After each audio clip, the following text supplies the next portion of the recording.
ओम श्री साई नाथाय नमः। आप सभी साईं भक्तों का कोहिनूर साईं चैनल पर एक बार फिर से स्वागत है। तो आज की कहानी श्री कृष्ण जी के अनन्य भक्त कर्माबाई जी की कहानी है। आज की कहानी मेरी तो बहुत ही ज्यादा फेवरेट है, तो सोचा बाबा की कृपा से आप लोगों के साथ भी आज की कहानी शेयर की जाए। तो चलिए आज की कहानी सुनते हैं। तो आज की कहानी सन 1615 में राजस्थान के नागौर जिले के कालवा गांव की है, जहाँ पे जीवन राम नाम का एक व्यक्ति रहता था। कुछ साल बाद उनके घर में एक बेटी का जन्म हुआ। जीवन राम जी ने अपनी बेटी का नाम कर्माबाई रख दिया और उसको प्यार से कर्मा कर्मा कहते थे। जैसे जैसे बेटी बड़ी हुई वो देखती थी अपने पिताजी को कृष्ण जी की सेवा करने को, कि कैसे पहले उनके पिताजी कृष्ण जी की सेवा करते हैं, फिर भोग लगाते हैं, उसके बाद वो स्वयं खाते हैं। कर्माबाई ये सब बहुत सालों से देख रही थी। धीरे धीरे वो थोड़ी बड़ी होने लग गई। एक बार कर्माबाई ने अपने पिताजी से पूछा, पिताजी आप क्या ये कृष्ण जी की सेवा रोज करते हैं? तो उनके पिताजी ने कहा कि हाँ कर्मा बेटा, मैं रोज कृष्ण जी की सेवा करता हूँ और मेरा ये डेली का नियम है कि मैं उनको भोग लगाने के बाद ही स्वयं खाता हूँ। एक बार कर्माबाई जी के पिताजी ने अपनी बेटी को कहा कि बेटा कर्मा, मैं कुछ दिनों के लिए तीर्थ स्थानों में दर्शन करने जा रहा हूँ, तो आज से ये तुम्हारी जिम्मेदारी है कि मेरे जाने के बाद तुम कृष्ण जी का डेली भोग लगाना, उसके बाद ही और कोई काम करना, क्योंकि मैं नहीं चाहता कि तुम कृष्ण जी को भोग लगाना बाद में भूल जाओ। उसके बाद तुम्हारी दूसरी जिम्मेदारी ये है कि घर को अच्छे से घर की रक्षा करना, कि कोई आ ना सके। कर्माबाई ने दोनों बातों के लिए अपने पिताजी को हामी भर दी कि ठीक है पिताजी, मैं कृष्ण जी को भोग सुबह सुबह ही लगा लिया करूंगी और घर की रक्षा करूंगी। कर्माबाई के पिताजी निश्चिंत होके तीर्थ स्थानों पे दर्शन करने के लिए चले गए। अगली सुबह कर्माबाई ने क्या किया, जैसे ही वो सुबह उठी उसने सबसे पहले भगवान के लिए खिचड़ी बनाई और कृष्ण जी को भोग लगाने के लिए रख दिया। उसके बाद घर के और काम करने लग गई, घर के जो और नित्य क्रियाएं हैं वो सब करने लग गई। कर्माबाई ने थोड़ी देर बाद देखा कि कर्माबाई वाला भोग तो जैसे का तैसे ही रखा है, कृष्ण जी ने भोग से कुछ भी नहीं खाया था। कर्माबाई ने कृष्ण जी को कहा कि कृष्ण जी, मैं आपसे प्रार्थना करती हूँ कि आज से मैंने आपको भोग लगाना शुरू किया है, तो मेरी आपसे विनती है कि आप भोग को स्वीकार करें। लेकिन कृष्ण जी ने भोग को स्वीकार नहीं किया। कर्माबाई ने दोपहर तक देखा कि कृष्ण जी ने उसकी खिचड़ी भोग नहीं लगाई है। कर्माबाई को लगा कि शायद उसने खिचड़ी में देसी घी या फिर गुड़ को कम डाला है। उसने कृष्ण जी से कहा कि ठीक है कृष्ण जी, आपको शायद इसमें देसी घी कम लग रहा है। वो फटाफट किचन में आई और किचन से उसने देसी घी उस खिचड़ी में डाल दिया और थोड़ा सा गुड़ को भी और डाल दिया। अब उसने कर्माबाई ने कृष्ण जी से कहा कि कृष्ण जी अब तो आप भोग लगा लीजिए। लेकिन देखते ही देखते जब शाम हो गई, कृष्ण जी ने तो अभी तक उस खिचड़ी को भोग नहीं लगाया था। फिर कर्माबाई कृष्ण जी के चरणों में रोने लग गई कि ऐसी क्या गलती मुझसे हो गई कि आप भोग को स्वीकार नहीं कर रहे। कृष्ण जी को दया आ गई। कृष्ण जी ने अपने दर्शन कर्माबाई को दिए और कर्माबाई से कहा, कर्मा मंदिर का पर्दा तो लगाओ तभी तो मैं खिचड़ी खाऊं। कर्मा बड़ा प्रसन्न हो गई। उसने फटाफट मंदिर में पर्दा लगा दिया ताकि कृष्ण जी भोग को स्वीकार कर लें। और थोड़ी देर बाद जब पर्दा हटाया तो कृष्ण जी ने वो खिचड़ी का भोग स्वीकार किया हुआ था, यानी कि कृष्ण जी वो खिचड़ी खाई हुई थी। ऐसे ही कर्माबाई डेली कृष्ण जी को खिचड़ी भोग लगाती थी और पर्दा लगा देती थी और कृष्ण जी डेली कर्माबाई की खिचड़ी स्वीकार कर लेते थे। उसके बाद कर्माबाई और सब काम करती थी घर के। उसके बाद वो फिर खाना खा लेती थी। ऐसे ही कुछ दिन बीत गए। कुछ दिनों के बाद कर्माबाई के पिताजी तीर्थ स्थानों में जो दर्शन करने गए थे, घर वापिस आ गए। उन्होंने कर्मा से पूछा, बेटा सब घर में ठीक ठाक है ना? तुम कृष्ण जी को भोग लगाती थी ना? तो कर्मा ने कहा, जी पिताजी घर में सब ठीक है और मैं डेली उनको भोग कृष्ण जी को लगा दिया करती थी।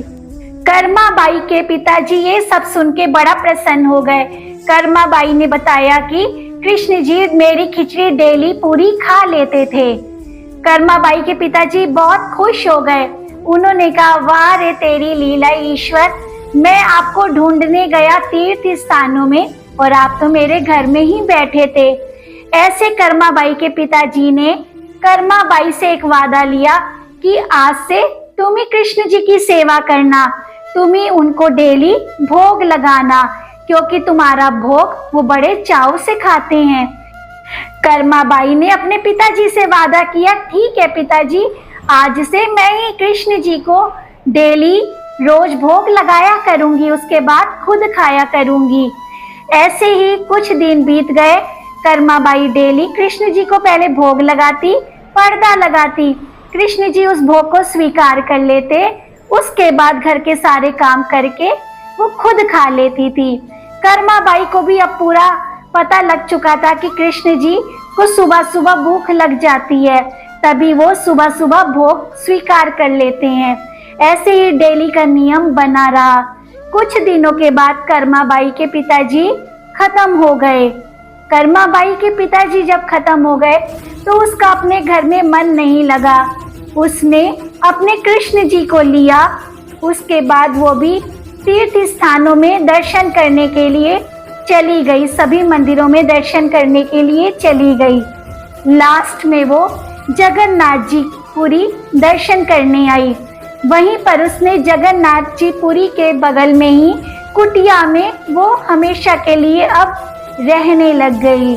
और डेली उसका वहां पर भी एक नियम बन गया था कि सबसे पहले सुबह वो कृष्ण जी को भोग लगाती थी, उसके बाद ही और सब काम करती थी। देखते ही देखते कर्माबाई थोड़ी सी बूढ़ी भी होने लग गई थी, लेकिन वो कृष्ण जी को भोग लगाना नहीं भूलती थी। एक दिन जगन्नाथ जी बालक रूप में कर्माबाई के घर में आए। उसने कहा, माँ मुझे भूख लगी है। कर्माबाई ने कहा, आओ ना बेटा, मैंने अभी कृष्ण जी को भोग लगाया है, तुम वही खिचड़ी खा लो ना। कर्माबाई ने वो खिचड़ी जगन्नाथ जी के रूप में जो बालक आया था उसको दे दी। उस बालक ने खिचड़ी को जब खाया, उसको खिचड़ी बहुत अच्छी लगी। उसने कर्माबाई से कहा, माँ आपने खिचड़ी बहुत अच्छी लगाई है, क्या मैं कल भी ये खाने आ सकता हूँ? कर्माबाई ने कहा, हाँ बेटा, तुम कल क्यों, अब तुम रोज खाने आ सकते हो। ये छोटे से बालक जो कर्माबाई के घर में डेली खिचड़ी भोग लगाने आते थे, वो जगन्नाथ जी ही थे। जगन्नाथ जी के रूप में वो छोटा बालक डेली कर्माबाई की खिचड़ी खाने आता था। एक दिन कर्माबाई के घर में एक साधु आया। उसने कहा, कर्मा ये बहुत गलत बात है कि तुम बिना नहाए धोए जगन्नाथ जी को और उस बालक को, कृष्ण जी को, सबको खिचड़ी भोग लगाती हो। ये बहुत गलत तुम करती हो। सबसे पहले नहा धो के, उसके बाद पूजा करके तब भगवान को भोग लगाया करो, नियम से सब किया करो।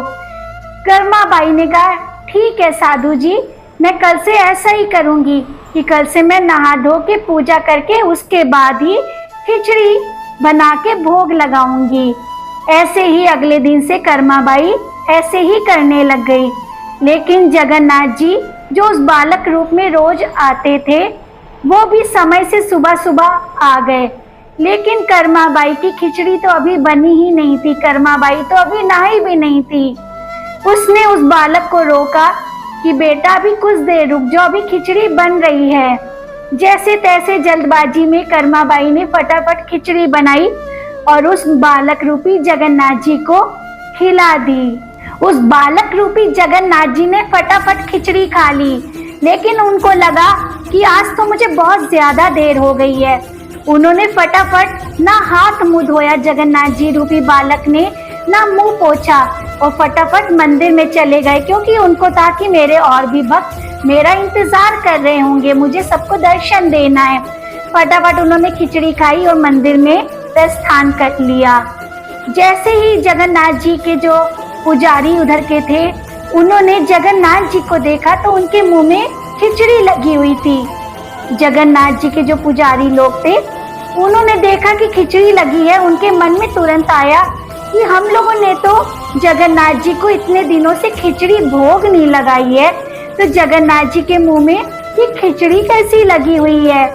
उन पुजारी जी ने कहा कि ना जाने प्रभु आपकी कैसी लीला है कि खिचड़ी मुंह में भोग लगी हुई है आपके। जगन्नाथ जी के मंदिर के पुजारी जी के मन में यही बात चली रही थी कि जगन्नाथ जी के मुंह पे खिचड़ी कैसे लगी है। यही सब सोचते सोचते वो सारा दिन उनका पूजा करते हुए बीत गया। रात को जब वो पुजारी जी सोने चले गए, जगन्नाथ जी ने उनको स्वप्न में बताया कि जो मेरे बगल के मंदिर के बगल में कुटिया है, वहाँ पे कर्माबाई रहती है।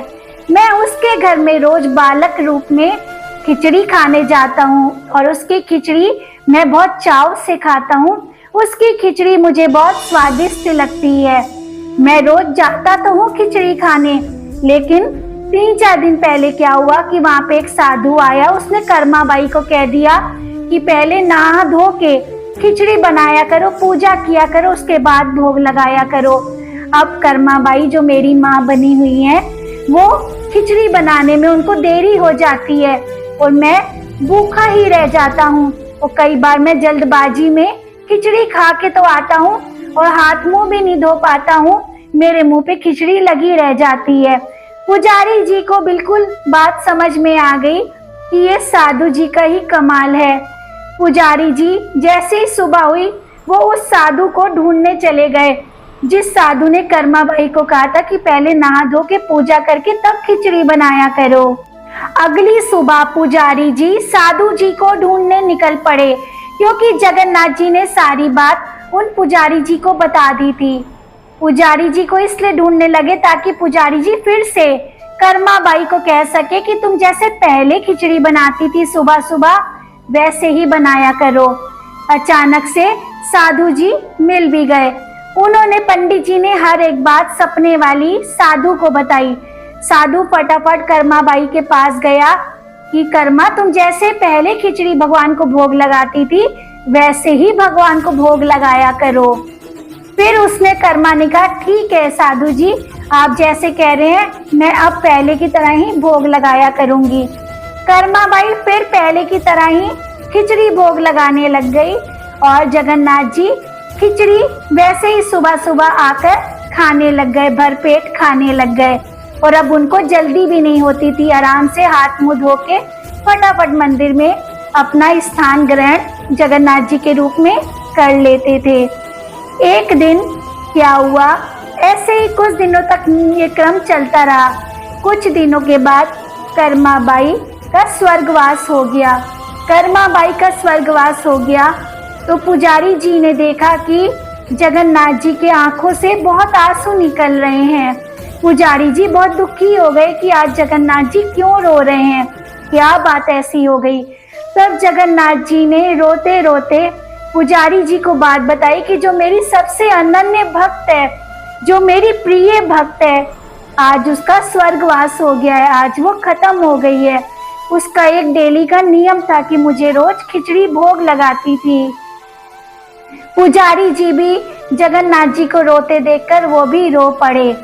उसी रात को जगन्नाथ जी ने पुजारी जी को और राजा जी को स्वप्न में कहा कि मैं उस अनन्य भक्त से बहुत प्यार करता हूँ, क्योंकि उसका एक नियम था कि मुझे रोज खिचड़ी भोग जरूर लगाती थी, चाहे आंधी हो या तूफान, वो मेरी सेवा करना कभी नहीं भूलती थी। अगली सुबह राजा जी और जो पंडित जी पुजारी थे जगन्नाथ जी के, उन्होंने आपस में बात की। उन दोनों ने आपस में बात की कि हाँ, वो हम दोनों को एक ही सपना आया है। राजा जी ने भी कहा हाँ मुझे भी यही सपना आया है। पुजारी जी ने कहा हाँ मुझे भी यही सपना आया है, जिसमें जगन्नाथ जी कह रहे हैं कि कर्मा मेरी अनन्य भक्त थी और मैं उसकी खिचड़ी बहुत चाव से खाता था और मुझे तब से उसकी खिचड़ी बहुत अच्छी भी लगती थी। तब से पुजारी जी ने और राजा जी ने ये डिसाइड कर लिया कि आज से जगन्नाथ जी को रोज सुबह बाजरे की गुड़ वाली खिचड़ी जरूर भोग लगा करेगी। और इसीलिए जगन्नाथ जी को तब से आज तक रोज सुबह बाजरे की खिचड़ी का भोग लगाया जाता है। अनंत कोटि ब्रह्मांड नायक राजाधिराज योगी राज परब्रह्मा श्री सदानंद सद्गुरु साईनाथ महाराज जी की जय। कहानी अगर थोड़ी सी भी अच्छी लगी हो तो जय जगन्नाथ जी जरूर लिखिएगा। कल फिर किसी कहानी के साथ आपके सामने प्रस्तुत होंगे। तब तक ओम श्री साईं, जय श्री साईं।